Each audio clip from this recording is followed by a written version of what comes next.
नमस्कार। एनटीपीसी की सीरीज में आज हम हाजिर हैं 2 फरवरी 2021 शिफ्ट 1 से बाकी बचे हुए प्रश्नों को लेकर। इसमें हम लोग जानेंगे 26 से लेकर के 50 तक के प्रश्नों का हल। तो पहला सवाल है, 2011 की जनगणना के अनुसार निम्नलिखित में से कौन सा राज्य भारत का सबसे कम शहरीकृत राज्य है? तो वो है हिमाचल प्रदेश। ठीक है। और दूसरे नंबर पे बिहार है। ठीक। उस संख्या का चयन करें जो इस श्रेणी में प्रश्न चिन्ह के स्थान पे आ सकती है। तो देखिए, यहाँ पर आप देख सकते हो ये 2, 3 और 4 क्रम से जो है एक एक की बढ़ोतरी हो रही है। यहाँ पर देखिए, ये 14 दूनी 28। ठीक है। या ये भी कर सकते हो कि जैसे ये 2 है तो 14 दूनी 28। जब देखिए यहाँ पर 3 है ना, तो 28 दिया 84। ठीक। यहाँ पे 4 है तो 4 से लेकर गुणा करके चलिए, देखिए कितना होता है। 4 16 और 4 8 32 1 37, यानी कि आपका आंसर कितना हो जा रहा है? 336। परंपरागत कृषि विकास योजना के बारे में निम्नलिखित में से कौन सा कथन सही नहीं है? तो देखिए, पहला दिया गया कि इस योजना के अधीन प्रत्येक किसानों को बीजों, फसलों की कटाई और उपज की ढुलाई के लिए 3 वर्ष में कितने रुपये प्रति एकड़ की राशि प्रदान की जाएगी? तो ये जो है आपका सही है। ठीक है। 3 वर्षों में कितने क्लस्टर बनाए जाएंगे? तो क्लस्टर बनाने का तो ये था। ठीक है। लेकिन इतने बनाए जाएंगे ये नहीं था, है ना। यही आपका क्या है? गलत है। तो यही आपका क्या हो जाएगा? आंसर। ठीक ना। बाकी ये जो है जैविक खेती को बढ़ावा देना, वर्म जो 2015 में हुआ, ये सब सही है। तो देखिए, हमने ये जो है वर्गाकार खेत ले लिया, ये आपका खेत हो गया। और जैसा कि दिया गया है कि इसकी भुजा जो है 28 मीटर है। ठीक है। अब दिया गया है कि इसके कोने पर जो है, चारों कोनों पर जो है बंधे हुई है गाय। ठीक है। और एक दूसरे को स्पर्श कर रही है। देखिए, ये आपका कोना हो गया, तो देखिए कुछ ऐसे हो जाएगा। ये आधा आधा ऐसे करके ये जब घूमेंगी तो इस तरह से आपका एक क्षेत्र आपका जो है बनेगा। ठीक है। ये ऐसे एक क्षेत्र बनेगा। तो ये जो क्षेत्र बनेगा, अब जो ये बचा हुआ भाग है, देखिए इतने घास तो ये घास चर जाएगी। ठीक है। ये वाला जो आपका भाग है, जो इसे चर नहीं पाएगी, ये कितने दिन में चरेगी यही आपको निकालना है। ठीक है। तो अगर आप ध्यान देंगे, ये देखिए ये जो है आपका जो है, ये बन रहा है त्रिज्या खंड। ये चारों जो मिलकर क्या बनेंगे? ये आपके एक वृत्त बन जाएंगे। क्या बनेंगे? एक वृत्त। ठीक है। तो इस वाले भाग का अगर क्षेत्रफल आप निकालोगे, इस शेष भाग का, ठीक है ना, तो क्या हो जाएगा? ये जो पूरा वर्ग है, इस वर्ग के क्षेत्रफल में से, वर्ग का जो क्षेत्रफल है उसमें से ये जो आपका वृत्त बनेगा, उस वृत्त का क्षेत्रफल क्या कर दोगे? हटा दोगे। तो ये आपका जो हो जाएगा भुजा स्क्वायर। ठीक है। ये भुजा स्क्वायर और ये आपका हो जाएगा पाई आर स्क्वायर। अब अगर ध्यान दीजिएगा, तो भुजा तो 28 है, 28 का स्क्वायर, और ये 22/7। और अब आर कितनी हो जाएगी? तो ये देखिए, ये टोटल जो है 28 है, तो ये आधा हो जाएगा यानी कि 14। ठीक है। यहाँ पर त्रिज्या 14 हो जाएगी। यहाँ पर आप ले सकते हो 14 × 14, 7 दूना का ये आपका 14 हो जाएगा। अब देखिए, 28 का वर्ग कितना हो जाता है? तो ये होता है 784। ठीक है। और ये 14 दूनी 28, 28 से और 22 में करोगे तो 28 दूनी 56, 28 दूनी 56 5 61, यानी 616 हो जाएगा। अब घटा लीजिए, 14 में 6 घटेगा 8। ठीक है। ये आपका हो जाएगा 7, 7 में ले घटेगा 6। ठीक है। और ये आपका 7 में 6 घटेगा 1, यानी कि ये आपका जो क्षेत्रफल है, जिसे गाय जो है चर नहीं पाएगी। ठीक है। चरा जाने वाला जो क्षेत्रफल होगा, चरा जाने वाला क्षेत्रफल, तो आपका है पाई आर स्क्वायर, है ना। यानी कि 22/7, और आपका हो जाएगा ये 14 × 14, तो ये आपका कितना हो जा रहा है? 616। ठीक ना। तो अगर आप ध्यान देंगे कि 616 जो भाग है उसको चल रही है 22 दिन में। ठीक ना। तो एक भाग को चलेगी तो 22/616 हो जाएगा। और फिर ये जो शेष है, इसको आपको देखना है, तो 168 यहाँ पर आपका हो जाएगा। तो 22/616 गुणे आपका हो जाएगा 168। देख लेते हैं, 11 दूनी 22, 11 5 55। ठीक है। 11 छक्का 66, 2 से ही आपका 28 दूनी 56 हो जाएगा। ठीक है। 28 छक्का 168, यानी कितना हो गया? 6। यानी कि आपका आंसर कितना आ जाएगा? दूसरा। ठीक है। जीपीएस के संदर्भ में निम्नलिखित में से कौन सा कथन सही है? तो पर्वत और बिल्डिंग ब्लॉक जीपीएस सिग्नल के लिए साधक बन सकते हैं, ये आपका सही है। ठीक है। दिए गए समीकरण में एक्स का संभावित मान ज्ञात कीजिए। इसमें जो है एक्स का संभावित मान क्या हो सकता है, ये आपको ज्ञात करना है। तो मानकर चले कि इसके बराबर जो है, इसको हम मान लें कि इसके ये जो है वाई हो गया, और ये आपका होगा, तो ये क्या हो जाएगा? उसका उलट है 1/y। ठीक है। अब देखिए, जब आप ऐसा कर लेते हो तो क्या हो सकता है? ये आपका हो जाएगा y प्लस 1/y बराबर 25/12। ठीक है। अब यहाँ से देखिए ये y का y हो जाएगा, ये y स्क्वायर प्लस 1। ठीक है, 25/12 ये आपका हो जाएगा 12y स्क्वायर प्लस 12, और यहाँ से आपका हो जाएगा 25y। ठीक है। अब 12y स्क्वायर, ये 25 इधर आएगा तो माइनस, और प्लस 12 बराबर 0। अब इसका गुणनखंड कर देते हैं। अब गुणनखंड करोगे तो पहले इसमें क्या होता है, गुणा। ये आपका 144 हो जाएगा, और 144 का कीजिएगा तो आपका 16 नवा 144, है ना, जो कि जोड़ने पर बीच वाला मान क्या हो जाएगा, 25। तो यहाँ पर आप रख सकते हो ये 12y स्क्वायर, ठीक है, माइनस 16y और माइनस 9y प्लस 12 बराबर 0। अब जो है इसमें से कॉमन कर लीजिए, है ना, तो ये 12y में से आप कीजिएगा तो क्या निकलेगा, 4y। इसमें आपका हो जाएगा 3y और माइनस 4। इसमें से निकालिए तो 3 निकलेगा, ये आपका हो जाएगा 3y और माइनस 4 बराबर 0। ये आप निकाल लीजिए बाहर, 3y माइनस 4।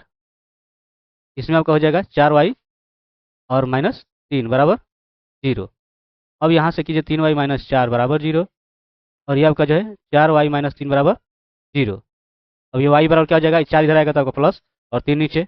यहाँ से आपका क्या हो जाएगा, 3 ऊपर और 4 नीचे। ठीक है। अब जो है, अब जब ये y का मान निकल गया तो देखिए y किसके लिए आप लिए हो, ठीक है, इसके लिए आप ध्यान दीजिएगा, यहाँ पर y पर आप लिए हो ये x बटा 1 माइनस एक्स बराबर 4/3। ठीक है। अब जो है देखिए ये आपका कर्ण इधर आकर क्या हो जाएगा, तो ये इधर जाएगा, तो ये आपका हो जाएगा 16 और ये 9। ठीक है। अब इसका ये गुणा कर लीजिए, ठीक है, इसमें कीजिएगा आप ये, तो ये 9x, और इसमें होगा 16 और माइनस 16x। अब देखिए ये इधर आएगा तो प्लस 16x बराबर 16, ये 16 9 25x बराबर 16, ये x बराबर आपका हो जाएगा 16/25। ठीक है। 16/25 किस में है, देखिए यानी इसमें है। ठीक है, तो दूसरा वाला मान तो अपने आप ये हो जाना है ना, आगे देखने की आपकी जरूरत भी नहीं होगी, यहीं से आपका आंसर ये हो जाएगा। ठीक है। चलिए, यहाँ पर दिया गया है कि लीड को इस रूप में लिखा जाता है, देखिए LIT, इसको लिखा जा रहा है 1 2 3। तो 1 2 3 लिख लिए। अब आप ध्यान दीजिएगा, क्या इसके इसके मान में आता है, नहीं आता है। क्या इसके विपरीत मान में आएगा, आएगा नहीं। अब देखिए LEFT के लिए देख लेते हैं, LEFT इसके लिए आपका है 4 5 1 2। EL के लिए आपका दिया गया है YELL, ये आपका है 2 2 4 7। ठीक है। तो अब ये कैसे होगा, तो चलिए यहाँ पर देखिए इन दोनों में मिलाइए, देखिए इसमें LL है ना। एल के लिए देखिए यहाँ पर क्या शामिल हो सकता है, LIT, देखिए एल है टी है, एल है टी है, तो एल के लिए देखिए मैं ऐसे इंगित कर रहा हूँ, तो इसमें आपका जो है ये हो सकता है। ध्यान रखिएगा, देखिए यहाँ पर देखिए ये एल ये टी। ठीक है। तो देखिए यहाँ पर आपका क्या हो सकता है कि एक है और दो है, एक है दो है, एक है दो है। ठीक है ना। अब किसके लिए है ये निश्चित नहीं है। ठीक है, इस किसके लिए है निश्चित नहीं है। यहाँ पर देखिए, यहाँ से आपका निश्चित हो जाएगा ये एल आपका क्या है, दो दो, मतलब कि एल के लिए आपका क्या हो जा रहा है, दो, एल के लिए क्या हो जा रहा है, दो।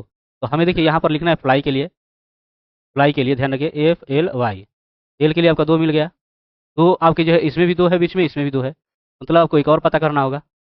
तो अब देखिए एफ के लिए, देखिए इसमें आपका एफ है ना, और किसमें है नहीं, लेकिन देखिए इसमें एफ के नहीं है, यहाँ पर देखिए इसमें ये ई दोनों में ई है ना, तो दोनों में ई है, तो देखिए इसमें आपका जो है क्या है, चार है। ध्यान रखिएगा इसमें भी ये चार है। ठीक ना, मतलब कि एफ के लिए आपका क्या हो जाएगा, ये आपका हो जाएगा 5। तो आप एफ के लिए क्या ले लोगे, 5, यानी कि 5 2 इसमें आपका आ रहा है ना। ठीक, यहाँ से वाई के लिए आपको क्या मिल जाएगा, वाई के लिए यहाँ से आपको 7 मिल जा रहा है। ठीक ना, यही आपका हो जाएगा तीसरा। IMF और विश्व बैंक का गठन 1944 में हुआ था, और उनके मुख्यालय किस शहर में स्थित है, तो ये आपका स्थित है वाशिंगटन DC में। ठीक है। अगला है, उस पद की पहचान करना है जो निम्न श्रेणी से संबंधित नहीं है। ठीक है, देखिए यहाँ पर, अब देखिए यहाँ से क्या है, 3 3 6 6 3 9, 9 3 12, 12 3 15, यानी कि सब में जो है 3 की क्या हो रही है, बढ़ोतरी हो रही है। ठीक है। उसी तरह जो है यहाँ टी से एस, देखिए एक कमी हो रहा है ना, एक ये कमी हो रहा है। ठीक है। अब जो है ये इतना आपका हो रहा है। अब आपको क्या मिल रहा है, यहाँ से आप देखेंगे 2 है, 5 है, 11 है, ये 23 है। ठीक है, ये अभाज्य संख्या है, लेकिन 16 यहाँ पर अभाज्य संख्या नहीं है। ठीक ना, यही आपका जो है इस श्रेणी से संबंधित नहीं माना जाएगा, यही आपका आंसर हो जाएगा, है ना, यानी कि पहला। अगला दिया है यदि x plus y plus z बराबर इतना है तो इनका मान ज्ञात कीजिए। तो आप जानते हो कि अगर x plus y plus z का मान अगर 0 होता है तो ये आपका हो जाता है x cube plus y cube plus z cube बराबर 3xy जेड के, है ना। अब देखिए इस सवाल की ओर आते हैं। ये जैसा कि दिया गया, मैं इस मान को यहाँ पर रख लेता हूँ। ठीक है। अब यहाँ से लघुत्तम अगर इसका निकाल दें तो क्या हो जाएगा, एक्स वाई जेड। देखिए यहाँ से भाग कीजिए वाई जेड खत्म, तो एक्स बचेगा, तो आपका हो जाएगा एक्स क्यू। यहाँ जेड एक्स खत्म हो जाएगा, बचेगा वाई यानी वाई क्यू। यहाँ से एक्स वाई खत्म हो जाएगा यानी कि जेड क्यू। ठीक है। अब जो है आप देख सकते हो कि ये x cube y cube z cube का मान कितना है, 3xy z, और नीचे आपका एक्स वाई जेड है ही। ठीक है। ये आपका खत्म, बचा कितना, 3। तो आपका आंसर हो गया पहला। ठीक है। चंद्रगुप्त मौर्य के गुरु कौन थे, वो थे विष्णुगुप्त। ठीक है। इनको चाणक्य के नाम से भी जाना जाता है, कौटिल्य के नाम से भी जाना जाता है। ठीक है। इनकी प्रसिद्ध पुस्तक है अर्थशास्त्र। ठीक है। उस विकल्प का चयन करें जिसमें दोनों पदों का एक दूसरे से वही संबंध है जो दिए गए पद युग्म के पदों के बीच है। देखिए यहाँ से क्या हो जा रहा है, डी एम ओ WNL, तो ये एक दूसरे के विपरीत है, ये क्या है, विपरीत है। तो विपरीत है, तो इसमें आपको देखना है कौन विपरीत होगा। ठीक है। ध्यान रखिए यहाँ पे C और X हो सकता है क्या, आप देखेंगे कि यहाँ से जैसे HT ही है, तो ये आपका 8 और ये 20, तो विपरीत वाले कितने होते हैं, इनका योग जो है 27 होता है। ठीक है, यानी ये आपका नहीं होगा। यहाँ से देखिए ये आपका 26 और ये आपका जो है 5, तो ऐसे ही नहीं होगा, 27 नहीं हो रहा है, यानी ये भी नहीं होगा विपरीत। ठीक है। यहाँ से देखिए डी और ई, देखिए ये आपका 4 पे और ये 3 पे, तो ये भी 27 नहीं होगा इनका, जो ये भी विपरीत नहीं होगा। ये देखिए GT है ना, ये आपका 7 और ये 20, तो ये 27 हो जा रहा है। ठीक है। उसी तरह से देखिए ये 9, ये आपका 18, तो ये आपका हो जाएगा 27। ठीक है। मतलब इस तरह से ये आपका क्या, ये एक दूसरे का विपरीत है, यही आपका आंसर हो जाएगा, ज़्यादा देखने की जरूरत भी नहीं है ना। प्रत्येक वर्ष द्वारा व्यापार करने की सुगमता संबंधी सूचकांक को जारी किया जाता है, ये जारी किया जाता है विश्व बैंक समूह के द्वारा। ठीक है। साधारण ब्याज की किस दर पर कोई राशि 10 वर्ष में स्वयं की दुगनी हो जाएगी, तो इसमें आपका क्या हो जाएगा, देखिए इसका जो शॉर्टकट हो जाता है, दर बराबर n-1/t गुणे 100। एन जो है दिया गया है दुगनी, यानी 2 - 1, टी जो है 10 है और गुणे 100, 10 से आपका 10 बार में, और 2 में से ये 1 घटेगा तो कितना हो जाएगा, 1 × 10 यानी कि 10, यानी आपका 10% हो जाएगा, यानी कि चौथा। ठीक है। सिंह चतुर्मुख स्तंभ कहाँ स्थित है, तो यह स्थित है सारनाथ में। ठीक है। उस विकल्प का चयन कीजिए जो तीसरे शब्द से उसी प्रकार संबंधित है जिस प्रकार दूसरा शब्द पहले शब्द से संबंधित है। तो हिमाचल प्रदेश का धर्मशाला। ठीक है। तो ये देखिए धर्मशाला जो है हिमाचल प्रदेश का जो है शीतकालीन राजधानी है ना, इस शीतकालीन राजधानी है। तो उसी तरह जो है महाराष्ट्र की जो शीतकालीन राजधानी है वो है नागपुर। ठीक है। चलिए, उलट बांसी किस भक्त कवि का एक विशिष्ट योगदान है, वो है कबीर। ठीक। पक्ष के महान रण के बारे में निम्नलिखित में से कौन सा कथन असत्य है, तो जैसा कि दिया गया है कि यह एक मीठे पानी की झील है, तो ऐसा नहीं है, ये आपका क्या है, गलत है ना, क्योंकि ये रेगिस्तान में जो है एक दलदल है। ठीक है। चलिए, यहाँ पर आपका दिया गया है, इनका मान ज्ञात करना है। तो देखिए इसका वर्गमूल क्या हो जाएगा, ये आपका हो जाएगा 0.2। फिर देखिए इसका क्या हो जाएगा, ये आपका हो जाएगा 1.2, ये आपका 13 हो जाएगा ना 1.3, और ये आपका हो जाएगा 0.03। ठीक है, अब इसको आप जोड़ लीजिए। ठीक है, तो 0.2, 1.2, 1.3, ये आपका हो जाएगा 0.03। ये 3, ये 2 2 4 3 7, और ये के 2। ठीक है, तो ये आपका हो जाएगा 2.73, यानी कि चौथा। ये दिया गया है कि 1 2 3 एन की संगत बारंबारता के साथ मानो एन का माध्य ज्ञात कीजिए। ठीक है, तो देखिए यहाँ पर आप जानते हो कि माध्य जो होता है सिग्मा एफ एक्स बटा सिग्मा एफ। ठीक है, तो यहाँ पर जो है आप ध्यान दीजिएगा, ये क्या हो जाएगा, इनके संगत बारंबारता के साथ मानों का माध्य ज्ञात करना है। ठीक है, तो ये देखिए आपका क्या हो जाएगा, 1 × 1 प्लस इसी तरह से 2 × 2, है ना। ऐसे ही करके जो है ये आपका क्या हो जाएगा, n × n, और ये आप जो है जोड़ देना है प्राकृतिक संख्या का, ये आपका योग हो जाएगा। ठीक है, तो ये आपका आप देखेंगे तो ये एक तरह से क्या हो जाएगा, है ना, इस रूप में हो जाएगा, और ये तो आप इस रूप में है ही। ठीक है, मतलब ये क्या है, आप अगर ध्यान से देखिए, ये आपके जो है वर्गों का योग है। ठीक है, ये वर्गों का योग है, और ये प्राकृतिक संख्या का योग। तो वर्गों का योग का क्या आपका हो जाता है, ये आपका हो जाएगा n × n+1 × 2n+1 बटा 6। और देखिए इसका आपका हो जाता है, ये आपका हो जाएगा ध्यान रखिएगा, इसका आपका हो जाएगा n × n+1/2। लेकिन नीचे है तो ऊपर करोगे तो 2 आपका ऊपर हो जाएगा, और ये आपका नीचे हो जाएगा। ठीक है, यहाँ से n × n+1, ये आपका कट गया, 2 से आपका जो है ये। ठीक है, तो ये आपका हो गया 2n+1/3, यानी कि दूसरा। ठीक ना, अगला दिया गया है कि 1 + tan है, 1 + tan b का मान इतना है, तो इसका मान क्या होगा।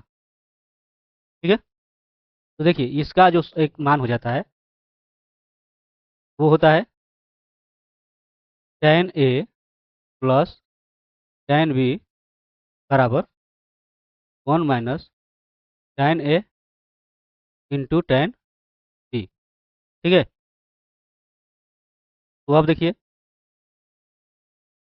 यहाँ पर, देखिए इसमें हम गुणा कर लेते हैं। देखिए क्या हो जाएगा, 1 1 में आपका 1 हो जाएगा। ठीक है, यहाँ से देखिए 1 से tan b में आप कर लीजिए, है ना, तो आपका tan b हो जाएगा। ठीक है, फिर जो है इसमें कीजिएगा तो आपका tan है, और इसमें कीजिएगा तो आपका tan a और tan b बराबर 2। ठीक है, अब जो है आप यहाँ से देखिए, ये tan a + tan b बराबर, ये इधर जाएगा। ठीक है, तो देखिए एक इधर जाएगा तो ये माइनस हो जाएगा, और ये भी आपका जाएगा तो माइनस हो जाएगा। ठीक है, अब देखिए 2 में ले घटेगा 1, ये आपका हो जाएगा इतना। ठीक है, अब आप यहाँ से देखिए कि ये जो मान दिया गया है इसका जो है tan a + tan b का मान, है ना, ये इतना आया है, यानी कि 1 - tan a × tan b।